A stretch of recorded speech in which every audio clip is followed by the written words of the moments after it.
Selamat pagi Bapak Ibu, Saudara yang dikasihi Tuhan.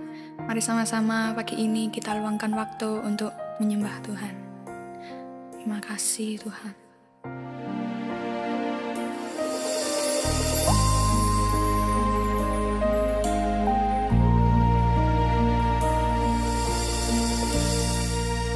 Betapa ku mencintai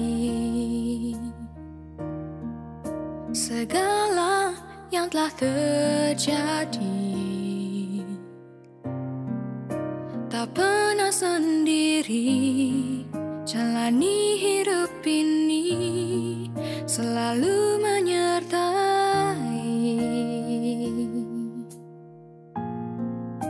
Betapa ku menyadari di dalam hidupku ini Kau selalu memberi rancangan terbaik oleh karena kasih.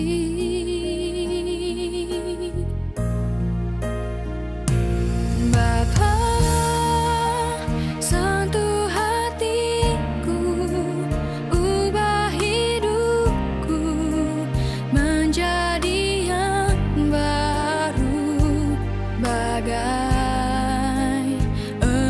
yang murni. Kau membentuk bejana hatiku. Bapa, ajarku mengerti sebuah kasih yang selalu memberi, bagai air mengalir yang tiada pernah berhenti. Betapa ku mencintai segala yang telah terjadi, tak pernah sendiri jalani hidup ini, selalu menyertai.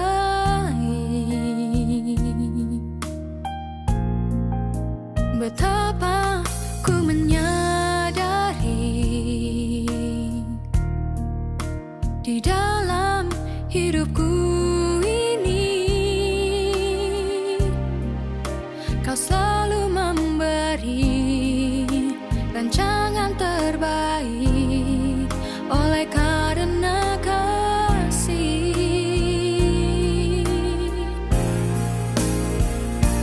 Bapa, sentuh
Selamat pagi Bapak Ibu Saudara seluruh sidang jemaat Sain Altar. Senang sekali pada pagi hari ini kita bisa kembali bersama-sama mendengarkan dan merenungkan firman Tuhan yang saya beri judul Mission Possible. Ya, mari kita baca satu ayat di dalam Matius pasalnya yang pertama ayat yang ke-23. Dikatakan, sesungguhnya anak darah itu akan mengandung dan melahirkan seorang anak laki-laki dan mereka akan menamakan dia Immanuel yang berarti Allah menyertai kita. Bapak Ibu Saudara, apakah ada di antara Bapak Ibu yang pernah menonton sebuah film dengan judul Mission Impossible? Nah, ini memang adalah sebuah film action yang menceritakan tentang satu tim yang selalu dapat menyelesaikan misi-misi yang mustahil, misi yang berbahaya, misi yang sangat sulit, tetapi tim ini adalah tim yang hebat sehingga mission yang impossible itu dapat dikerjakan oleh tim ini, ya. Nah, Bapak Ibu, pada pagi hari ini kita akan belajar dari Maria, Ibu Yesus. Maria ini adalah seorang yang mendapat misi atau tugas yang dapat kita beri label Mission Impossible, ya. Maria mendapat satu misi yang terlihat mustahil. Sebab Maria ini adalah seorang perempuan yang menjaga hidupnya kudus dan pada saat itu dia sedang bertunangan dengan Yusuf, belum menikah, belum bersuami.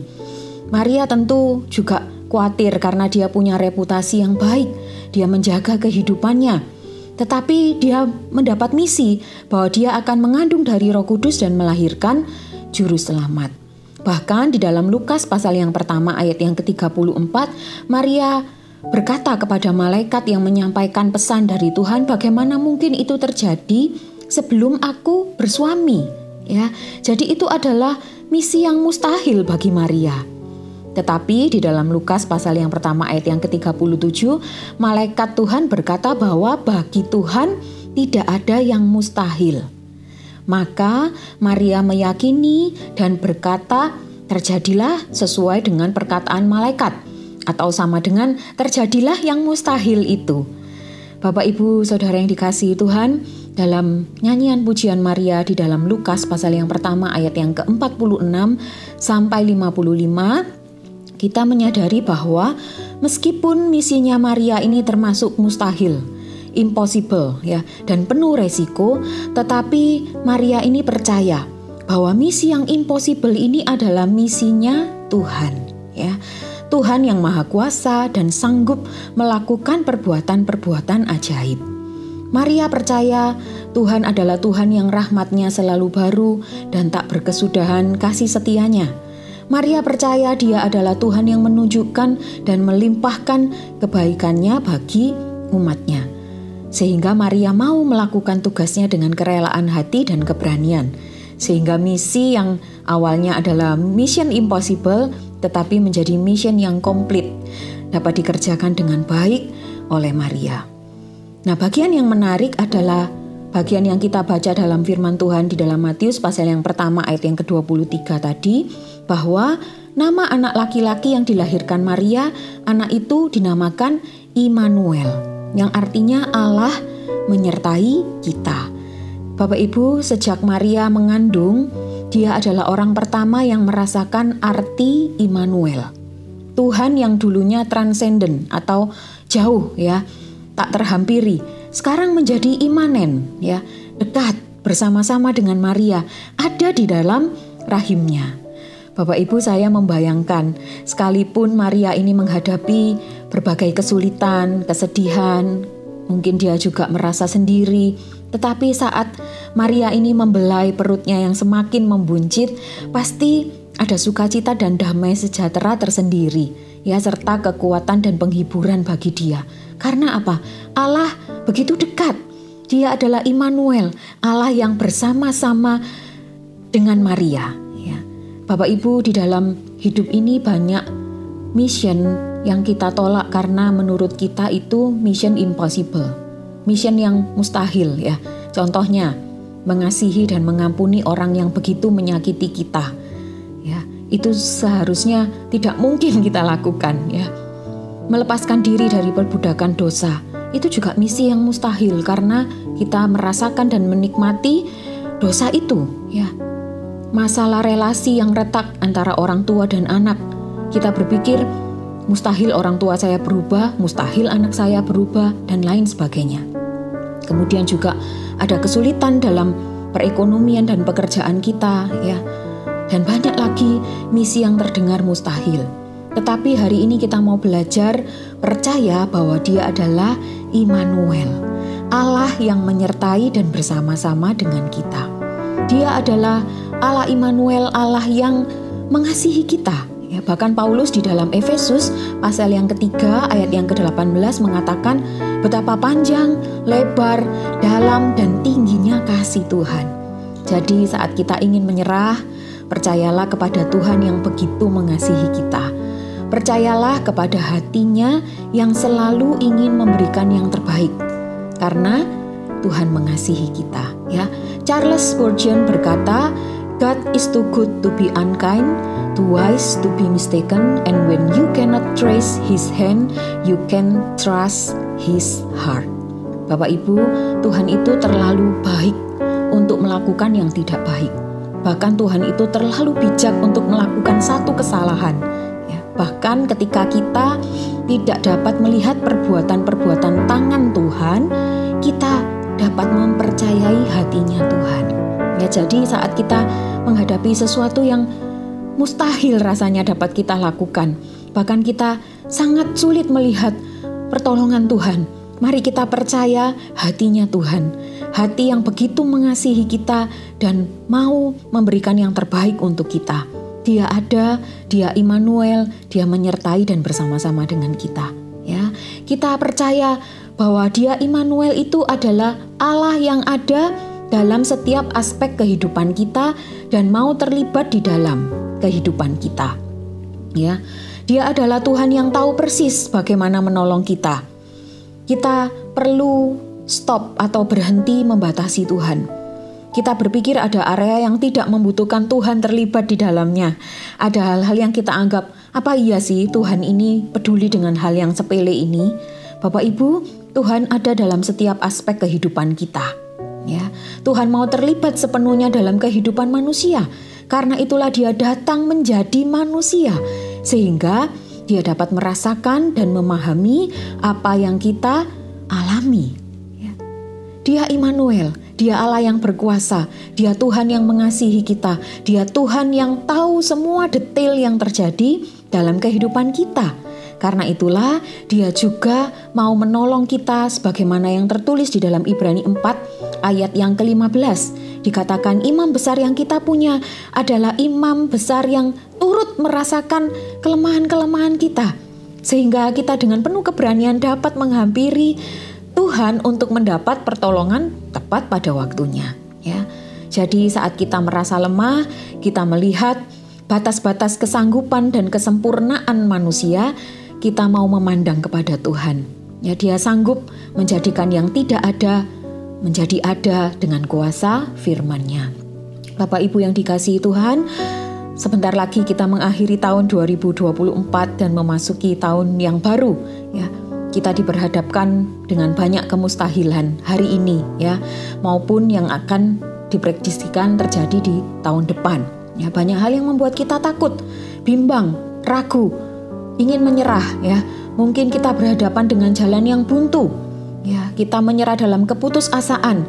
Kita merasa ini mustahil, ya, untuk dapat berubah. Mustahil masalah ini dapat selesai dan banyak lagi kemustahilan. Tetapi kita juga mungkin merasa saya mustahil bisa berubah, orang tua mustahil bisa berubah, anak saya mustahil berubah. Kalau orang Jawa bilang sudah kasep dan sebagainya, ya. Tetapi mari kita letakkan tangan kita di dada, ya. Kita ingat bahwa Dia adalah Immanuel, Tuhan yang menyertai kita, menyertai sampai misi atau tugas kita selesai. Ya, Dia Tuhan yang menyertai dalam setiap pergumulan sampai kita menerima kemenangan. Bapak Ibu Saudara yang dikasihi Tuhan, selamat menyambut hari Natal, hari kelahiran Juru Selamat kita, Dia Immanuel, Tuhan yang menyertai kita. Biarlah sukacita dan damai sejahtera dari Tuhan melimpah bagi kita semua. Mari kita sama-sama berdoa. Tuhan, terima kasih buat berkat firman Tuhan.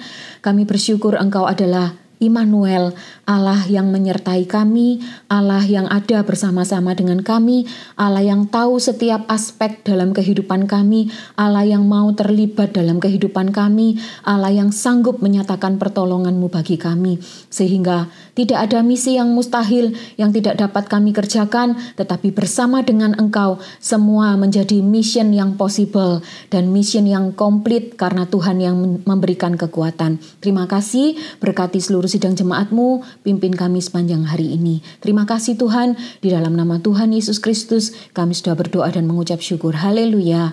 Amin.